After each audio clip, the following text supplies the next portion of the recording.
रायगड जिल्ह्यातील रोहा तालुक्यात प्रेम संबंधातून उद्भवलेल्या वादातून तरुणीची हत्या करण्यात आल्याचा आरोप आहे।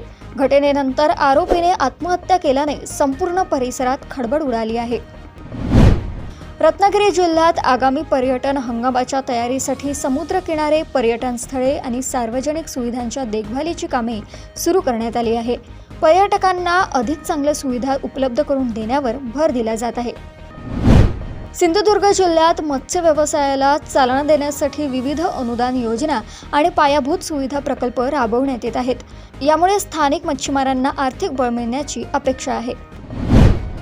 मुंबई महानगरपालिकेच्या आगामी निवडणुकांच्या पार्श्वभूमीवर प्रमुख राजकीय पक्षांनी संघटनात्मक बांधणी आणि बैठकींना वेग दिला आहे। यामुळे राजकीय वातावरण अधिकच तापले आहे। मुंबई आणि कोकण किनारपट्टीतील सागरी वाहतूक व्यवस्था अधिक सक्षम करण्यासाठी विविध बंदर विकास प्रकल्पांच्या अंमलबजावणीवर भर दिला जात आहे।